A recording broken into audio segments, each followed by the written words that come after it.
روایت مروی ہے حضرت سیدنا ابو ہریرہ رضی اللہ تعالیٰ عنہ بچپن میں حضور کے پاس آئے تھے، ساری زندگی حضور کے نام کر دی۔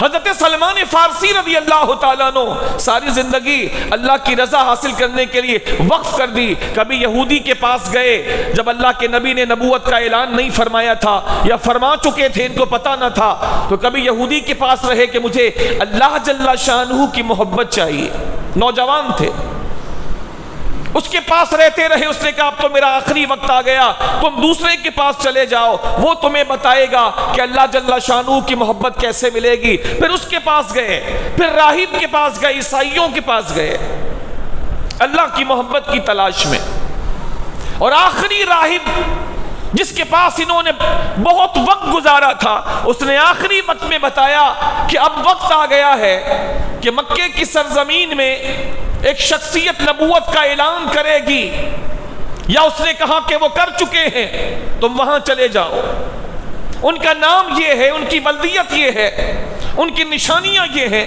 ان کے پاس جاؤ، اور اب تمہیں جو ہدایت ملے گی انہی کے پاس ملے گی، اب ان کے علاوہ پوری دنیا میں کوئی ہدایت کے منصب پر فائز نہیں ہے، وہ اس زمانے کے نبی ہیں۔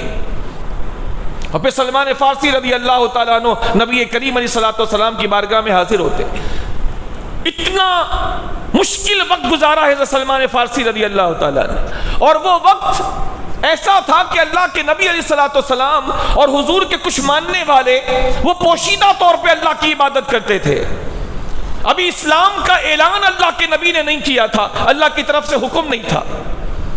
سلمان فارسی نے آ کر تقریباً ایک ہفتے تک وہاں کا جائزہ لیا، اور ایک ہفتے یا ایک ہفتے سے زیادہ سلمان فارسی رضی اللہ تعالیٰ بھوکے رہے وہاں پر، کوئی جاننے والا نہیں تھا، اور اپنے آپ کو یہ ظاہر بھی نہیں کرنا چاہتے تھے کہ میں کس مقصد سے آیا ہوں، اور آب زمزم یہ پیا کرتے تھے ایک ہفتے یا ایک ہفتے سے زیادہ، صرف آب زمزم پی کر کے یہ زندہ رہے ہیں۔ بعد میں حضرت علی شیر خدا رضی اللہ تعالیٰ سے ان کی ملاقات ہوئی، اور پھر وہ لے کر گئے، اور پھر اسلام لانے کا سارا واقعہ وہ ایک طویل واقعہ ہے۔ لیکن جوانی میں حضرت مصعب بن عمیر رضی اللہ تعالیٰ جو حسین ترین صحابی ہے، انہوں نے اپنی جوانی اللہ رسول کے نام کی۔ اہل عرب کہا کرتے تھے کہ حضور کے بعد پورے عرب میں مصعب بن عمیر جیسا حسین کوئی دوسرا بندہ نہیں ہے۔ جوان تھے بالکل، شادی بھی نہیں کی، اللہ کی محبت کے لیے سب کچھ چھوڑ کر حضور کے پیچھے مدینے آ گئے۔ چاچا نے بہت مارا، جسم کے کپڑے بھی اتار لیے، بڑے ناز و نام میں پلے تھے، امیر کبیر تھے، چاچا نے کسی بھی خواہش کی تکمیل میں کبھی کمی نہیں چھوڑی تھی، ماں نے بڑی محبت سے پالا تھا، لیکن اللہ کی محبت، اللہ کے رسول کی محبت کی خاطر انہوں نے سب کچھ قربان کر دیا، گھر سے نکال دیے گئے، مارا گیا، بہت ستایا گیا، سب کچھ واپس لے لیا گیا، جو کمایا تھا، جو ان کے پاس تھا وہ بھی واپس لے لیا گیا، سب کچھ چھوڑ کر کے پیدل ابھی بھی کوئی جائے اور مکے سے مدینے پیدل جائے تو پسینے آ جائیں گے اس کو۔ مکے سے مدینے پیدل یہ جوان مصعب بن عمیر رضی اللہ تعالیٰ عنہ اللہ کے نبی کی خدمت میں مدینہ شریف حاضر ہوئے تھے، اور حضور نے ان کو سینے سے لگا دیا تھا۔ حضرت جریر بن عبداللہ نوجوان، ان سب نے نوجوانی میں قربانیاں دی ہیں۔ یہاں تو صرف عبادت کی بات ہو رہی ہے، ان لوگوں نے تو اپنا پچھلا مذہب ہی چھوڑ دیا، باپ داداؤں کا مذہب چھوڑ دیا۔ یہ آسان کام نہیں تھا، اس کے لیے ماریں کھانی پڑی ہیں، بہت ماریں کھائی ہیں، کسی کا سر پھٹا ہے، کسی کا ہاتھ ٹوٹا ہے، کسی کو اتنا مارا ہے کہ بے ہوش ہو گئے۔ سب نے جوانیوں میں قربانیاں دی ہیں، چند ایک کے علاوہ سب جوان تھے۔ یہاں تو صرف اتنی بات ہو رہی ہے وَشَابٌ نَشَا بِعِبَادَتِهِ، کہ وہ نوجوان جس نے اپنی نوجوانی اللہ کی عبادت میں گزاری، اللہ ایسے نوجوان کو اور ایسے نوجوانوں کو ایسے نوجوانوں کو اللہ تعالیٰ بطور خاص اپنے عرش کا سایہ عطا فرمائے گا جس دن اللہ کے عرش کے سائے کے علاوہ کوئی سایہ نہیں ہوگا، کوئی سایہ نہیں ہوگا۔ اور ایک بڑا فائدہ میں آپ کو نوجوانی کی عبادت کا بتاؤں۔ جوانی یا نوجوانی، اس کی عبادت کا ایک بڑا فائدہ جو مجھے بہت اچھا لگا، اس نوجوانی یا جوانی کی عبادت کا ایک بہت بڑا فائدہ، اور بھی کئی فائدے ہیں لیکن ایک بہت بڑا فائدہ یہ ہے، جو اپنی نوجوانی اللہ کے نام کر دیتا ہے اللہ اسے بڑھاپے کی عمر میں بھی اپنی بارگاہ میں رسائی عطا فرماتا ہے، کہ اس نے اپنی نوجوانی ساری میرے نام کر دی، اب بڑھاپا بھی یہ میری دہلیز پر گزارے گا۔ بہت کم ایسا ہوتا ہے، بہت ہی کم، کہ جس نے نوجوانی اللہ کے نام کی ہو، جوانی اللہ کے نام کی ہو، بہت ہی کم ایسا ہوتا ہے کہ اس کا بڑھاپا اللہ کی بارگاہ سے دوری میں گزر جائے، بہت ہی کم ہوتا ہے۔ اللہ تعالیٰ لوگوں کی محنتوں کی بڑی عزت کرتا ہے، تو جس نے اپنی نوجوانی میں، بھری جوانی میں، کوئی مرد ہو یا عورت ہو، یہ سب کے لیے، صرف مردوں کی بات نہیں ہو رہی اس حدیث پاک میں، عورتوں کی بھی بات ہے، مردوں کی بھی بات ہے، کہ اس نے اپنی نوجوانی، اپنی قوت، اپنا زور شیطان کے وسوسوں کے خلاف جا کر، خواہشات کے خلاف جا کر اس نے میری مرضی پوری کی اور میری مرضی کا احترام کیا، تو جب اس نے اپنی نوجوانی میرے نام کر دی تو بڑھاپے میں بھی میں اس کو اپنی بارگاہ میں رسائی عطا کروں گا اور اپنی دہلیز سے اسے میں مرتے دم تک کبھی دور نہ جانے دوں گا۔ یہ ایک بہت بڑا فائدہ ہے، یہ بہت بڑا فائدہ ہے کہ جس نے نوجوانی حقیقت میں اللہ کے نام کر دی اور اللہ کے لیے وقف کر دی، کئی فائدوں کے ساتھ ایک بڑا فائدہ جو مجھے بہت اچھا لگا، جس میں آخری کی جمع پونجی سیکیور ہو جاتی ہے۔ جیسے کسی اچھے ادارے میں کوئی کام کرتا ہے تو اس کو اطمینان ہوتا ہے کہ آخری وقت میرا اچھا گزرے گا، مجھے پینشن ملے گی، اور پینشن ملنے کے ساتھ ساتھ جو میری جمع بخشش ہوگی، جو میرے پیسے جمع ہوں گے، میرے بڑھاپے کا سہارا ہو جائیں گے۔ وہ پیسے اگر اولاد نے خدا نہ خواستہ ساتھ نہیں بھی دیا تو اتنی جمع بخشش مجھے مل جائے گی کہ میری زندگی آخری کی اچھے سے گزر جائے گی، اور پینشن ملتی رہے گی، لہذا کوئی اگر نہیں بھی پوچھے گا تو میری پینشنوں سے میرا گزارا ہو جائے گا۔ ایک اطمینان ہوتا ہے، یہاں بہت بڑا اطمینان ہے ماشاءاللہ۔ جو بات بڑی خوبصورت لگی مجھے کہ جس نے اپنی جوانی اللہ کے نام کر دی، اللہ بڑھاپے میں اسے اپنی بارگاہ سے دور نہیں کرے گا، اپنی بارگاہ میں رکھے گا۔ جوانی میں نمازیں پڑھتا تھا، بڑھاپے میں بھی اللہ توفیق دے گا۔ جوانی میں قرآن پڑھتا تھا، اللہ بڑھاپے میں بھی توفیق دے گا۔ جوانی میں روزے رکھتا تھا، اللہ بڑھاپے میں بھی جتنی اس کی طاقت اس بندے کی ہوگی اللہ توفیق دے گا۔ یہ بہت بڑی بات ہے، آخری وقت کا سیکیور ہو جانا، یہ بہت بڑی بات ہے۔ اللہ کے نبی جہاں بہت ساری دعائیں مانگا کرتے تھے، اللہ سے ایک دعا یہ بھی مانگا کرتے تھے، یا اللہ میری زندگی کا سب سے بہترین وقت میرا آخری وقت کر دے، یا اللہ میری زندگی کا سب سے بہترین وقت وہ ہو جو میری زندگی کا آخری وقت ہو، اسے سب سے اچھا وقت کر دے۔ چونکہ عام طور پر انسان کو آخری وقت میں مشکلات پیش آتی ہیں، بڑھاپے میں۔ حضور یہ دعا کیا کرتے تھے، آپ بھی مانگا کریں، بڑی خوبصورت دعا ہے، یا اللہ میرا سب سے اچھا وقت آخری وقت بنا دے۔ وہ آخری وقت کی پریشانی ہوتی ہے، تو اگر کسی نے اپنی جوانی اللہ کے نام پر کر دی، عبادت میں مصروف رہا، نمازیں پڑھی، حرام سے بچا، حلال کی جستجو کی، اللہ کی باتیں سب کی باتوں سے اس نے اوپر رکھی، تو اللہ کے نبی ارشاد فرماتے ہیں کہ اللہ جل شانہ اس قسم کے افراد کو بھی میدان محشر میں، جبکہ اللہ کے عرش کے سائے کے علاوہ کوئی سایہ نہ ہوگا، اللہ اپنے اس مخصوص بندے کو اور اس قسم کے افراد کو اللہ تعالیٰ عرش کا سایہ عطا فرمائے گا۔ تیسرا فرد یا تیسرے افراد وہ کون ہیں؟ اللہ کے نبی علیہ السلام ارشاد فرماتے ہیں رجل قلبہ معلق فی المساجد، وہ تیسرے قسم کے افراد جن کو اللہ تعالیٰ اپنے عرش کا سایہ عطا فرمائے گا وہ اس قسم کا بندہ ہوگا۔ یہاں اللہ کے نبی نے مثال بیان فرمائی ہے اور اس میں ایسے سارے بندے داخل ہو جائیں گے جس کے اندر یہ خصوصیت پائی جائے گی۔ فرمایا وَرَجُلٌ قَلْبُهُ مُعَلَّقٌ فِي الْمَسَاجِدِ، وہ بندہ، اس میں جوان بوڑھے بچے عورت مرد کسی کی قید نہیں ہے۔ پیچھے تو جوان کی بات آئی تھی، اب جو بات آ رہی ہے اس میں کسی کی قید نہیں ہے، اس میں سارے داخل ہیں۔ وہ کون ہے؟ اللہ کے نبی نے فرمایا کہ وہ بندہ جس کا دل ہر وقت اللہ کے گھر یعنی مسجدوں سے جڑا رہے، مسجدوں سے جڑا رہے، اس کا دل مسجد سے جڑا رہے۔ اب اس کی کئی تعبیرات اور کئی تفسیرات کی گئی ہیں۔ رجل قلبہ معلق فی المساجد، وہ شخص جس کا دل مسجدوں سے جڑا رہے، مسجدوں سے، ہر وقت اس کے دل کا تعلق مسجد سے ہے۔ اس کا ایک معنی یہ کیا گیا کہ اس سے مراد وہ لوگ ہیں جو نمازوں کے انتظار میں رہتے ہیں، چاہے مرد ہو چاہے عورت ہو، مسجد سے تعلق جڑا ہے۔ کب اذان ہوگی؟ کب اذان ہوگی؟ اذان ہو تو نماز پڑھنے جائیں گے۔ اذان ہو گئی کیا؟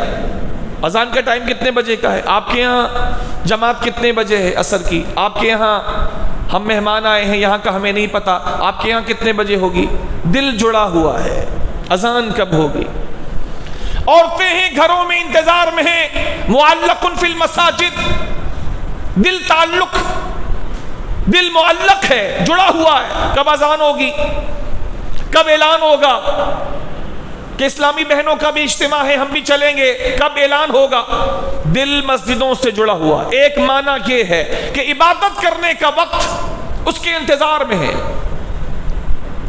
جیسے کئی بزرگ ہیں ہمارے، وہ نماز کے لیے بڑے، ان کے اندر ایک جوش و جذبہ ہوتا ہے، اذان سے پہلے آئیں گے، مسجد میں بیٹھیں گے، اذان سے پہلے پہنچیں گے، فجر ہو یا عشاء ہو یا کوئی نماز ہو پہلے آئیں گے، دل مسجد سے جڑا ہے۔ ایسے کئی نوجوان بھی ہیں، اللہ کے فضل سے کئی علاقوں میں ایسے نوجوان بھی دیکھنے کو ملے جن کے دل مسجد سے جڑے رہتے ہیں، پہلے آ جاتے ہیں، یا کم سے کم اذان ہونے میں اور جماعت کھڑی ہونے میں 15 منٹ کا وقفہ ہے تو کم سے کم اتنی دیر میں ایک پاؤ قرآن پاک کا پڑھ سکتا ہوں، ایک پارے کا ایک پاؤ میں پڑھ سکتا ہوں، 4 صفحے میں پڑھ سکتا ہوں۔ مسجد میں رکے ہوئے ہیں، دل جڑا ہوا ہے مسجد سے۔ نماز ہو گئی، لوگ چلے گئے، وہ بیٹھ گئے، تھوڑا قرآن پڑھ کے جاؤں، دل جڑا ہوا ہے مسجد سے، معلق فی المساجد۔ اسی طرح اس کے تحت وہ لوگ بھی ہیں جو کسی طرح بھی اللہ جل شانہ کے گھر کو آباد کرنا چاہتے ہیں، وہ بھی اس حدیث پاک کے اس ٹکڑے کے تحت داخل ہیں، جو کسی طرح بھی اللہ کے گھر کو آباد کرنا چاہتے ہیں، مسجد میں آ کر یا مسجد میں لا کر یا مسجد کی تعمیر کروا کے، مسجد میں ضرورت فراہم کر کے، جس سے لوگوں کو سہولت ملے اور لوگ آئیں اور اللہ کا گھر آباد ہو۔ اس میں وہ لوگ بھی داخل ہیں جن کا دل ہر وقت مسجد سے جڑا ہے۔ یار اور مزید کیا کام کروانے ہیں؟ اس مسجد کا کام مجھے ابھی کروانا ہے، جس کو اللہ تعالیٰ نے توفیق دی ہوتی ہے تو وہ مسجدوں کے بارے میں سوچتے رہتے ہیں، وہاں کے وضو خانے کا کام کروانا ہے، اور وہاں گیزر نہیں ہے، سردیاں آ گئی ہیں، نمازیوں کو تکلیف ہوتی ہوگی تو وہاں مجھے گیزر دینا ہے، اور وہاں اس مسجد میں پانی نہیں آتا، لوگ ٹینکر ڈلواتے ہیں اور ٹینکر کا خرچہ پورا نہیں ہوتا، لوگ کھارے پانی کو استعمال کر رہے ہیں تو وہاں مجھے ٹینکر کے پیسے دینے کا انتظام کرنا ہے، اور فلاں جگہ پر پنکھے نہیں ہیں، گرمیاں ہیں اور گرمیوں میں لوگ پریشان ہوتے ہیں تو وہاں مجھے اس مسجد میں کچھ پنکھے دینے ہیں، اور وہاں مسجد کا بل زیادہ آ گیا ہے جس کی وجہ سے میٹر کاٹ سکتے ہیں تو ان کے بل کو مجھے ادا کرنا ہے، اور اس مسجد میں لوگوں کے لیے پینے کا ٹھنڈا پانی نہیں ہے تو مجھے وہاں ٹھنڈے پانی کا انتظام کرنا ہے. رجل معلق قلبہ فی المساجد، دل مسجدوں سے جڑا ہے. وہاں صفیں نہیں ہیں، صفیں دینی ہے. وہاں صفیں ہیں خراب ہو گئی ہیں، وہ دینی ہے. فلاں جگہ پر بچے پڑھتے ہیں مسجد میں، مسجد آباد رہتا ہے، لیکن وہاں پر استادوں کو تنخواہ دینے کے لیے پیسے نہیں ہیں. کہیں بچے اور قاری صاحب چلے نہ جائیں تو اس مسجد کو آباد رکھنا ہے، لہٰذا مجھے اس کے لیے اپنی خدمت پیش کرنی ہے. مسجد سے دل جڑا ہوا ہے، مسجد سے دل جڑا ہوا. اللہ کریم قرآن مجید میں ارشاد فرماتا ہے مسجدوں کو آباد کون لوگ کرتے ہیں؟ کن کے بارے میں کہا جائے گا کہ ان کے دل مسجد سے جڑے ہیں؟ جن کے لیے اللہ کے حبیب نے فرمایا اللہ ان کو عرش کا سایہ عطا فرمائے گا. خدا کی قسم اسی زمانے میں ایسے لوگ بھی ہیں، ہوئے زمانے قریب میں ہوئے، جنہوں نے اللہ کے گھر کو آباد کرنے کے لیے، اللہ کے گھر میں ضرورت تھی، اپنا مکان بیچ کر کے سارا پیسہ اللہ کے گھر میں دے دیا کہ اللہ کا گھر آباد رہے گا، انشاءاللہ ہم دنیا میں بھی آباد رہیں گے اور قبر میں بھی آباد رہیں گے. ہیں ایسے لوگ جن کا دل اللہ کے گھر سے جڑا ہوا ہے. یہاں صرف نماز مراد نہیں ہے، یہاں کسی طرح بھی اللہ کے گھر سے تعلق جڑا رہنا، تعلق جڑا رہنا کہ اللہ کے گھر سے میرا دل کتنا تعلق رکھتا ہے. وہاں یہ کام کرنا ہے، وہاں یہ کام کرنا ہے. اور فی المسجد نہیں کہا، رجل قلبہ معلق فی المسجد، فی المساجد، مختلف مسجدوں سے دل جڑا ہے. اللہ کریم کیا فرماتا ہے کہ کون لوگ اللہ کے گھر کو آباد رکھتے ہیں؟ جو لوگ اللہ کے گھر کو آباد رکھتے ہیں ان کی خصوصیات کیا ہیں؟ اللہ کریم ارشاد فرماتا ہے انما یعمر مساجد اللہ من آمن باللہ والیوم الآخر.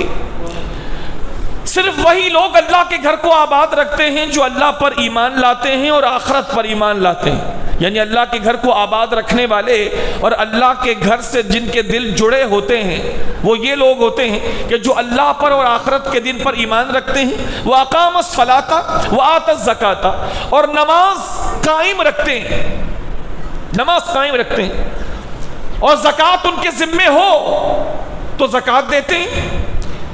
وَلَمْ يَخْشَ إِلَّا اللَّهَ، اللہ کے علاوہ کسی سے نہیں ڈرتے، اللہ کے علاوہ وہ کسی سے نہیں ڈرتے.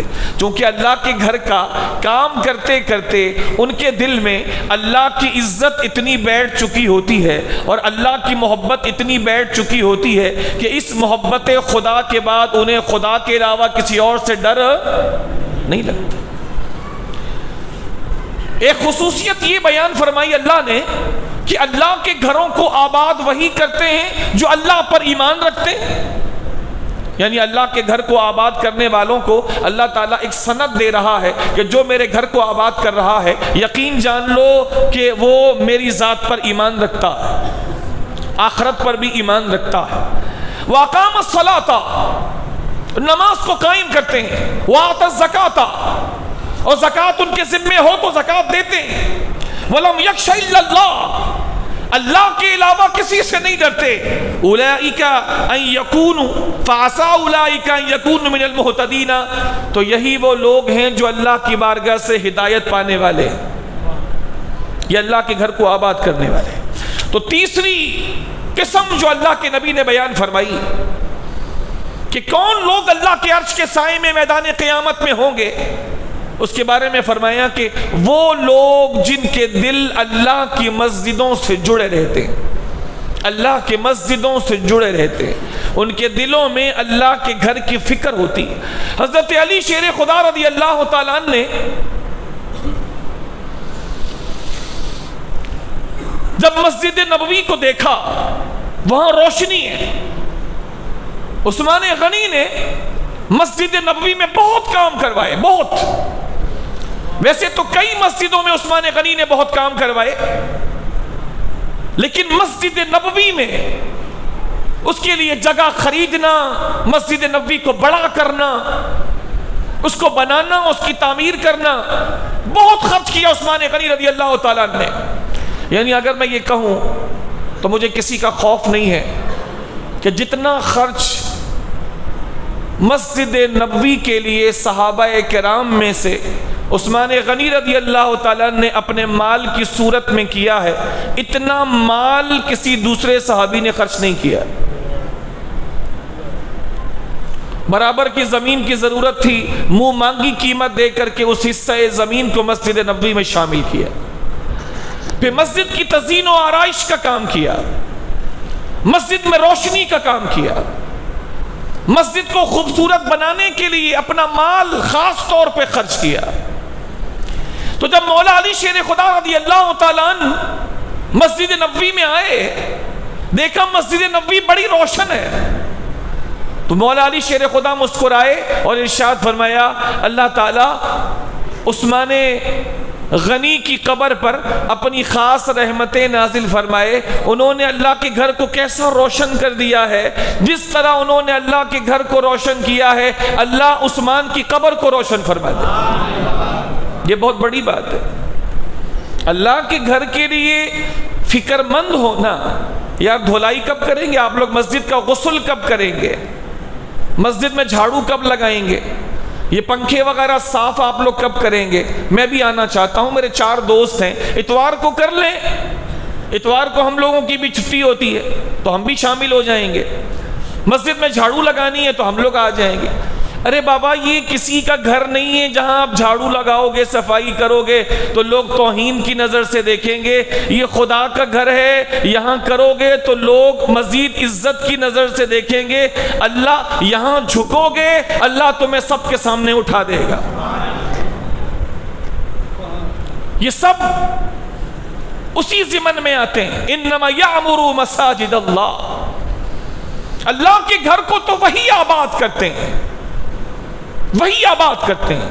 آپ بتائیے اگر مسجد میں گندگی ہوگی، مسجد میں صفائی نہیں ہوگی تو لوگ زیادہ آئیں گے یا آنے والے بھی کٹ جائیں گے؟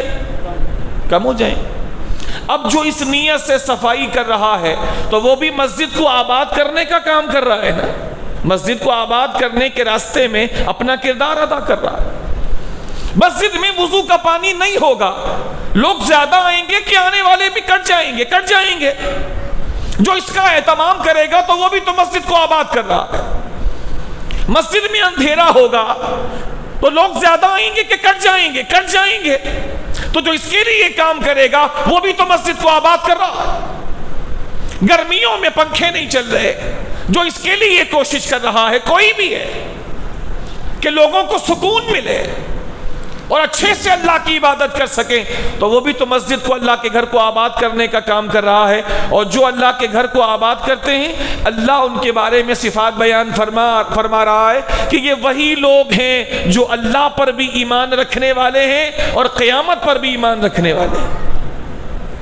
یہ وہ لوگ ہیں جو نماز کو قائم کرنے والے ہیں، یہ وہ لوگ ہیں جو فرض ہونے کے بعد زکوٰۃ دینے والے ہیں، یہ وہ لوگ ہیں جو اللہ کے سوا کسی اور سے ڈرتے نہیں ہیں، اور ان قریب ان کا شمار اللہ جل شانہ کے انتہائی ہدایت یافتہ افراد میں ہوگا۔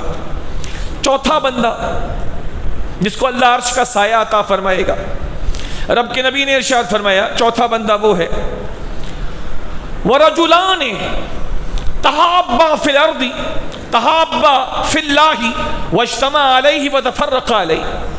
یہ 2 قسم کے افراد ہیں، یہ بھی بہت بڑی بات ہے۔ جو کام جتنا مشکل ہوتا ہے اس کا انعام اتنا ہی بڑا ہوتا ہے۔ ہر ایک کو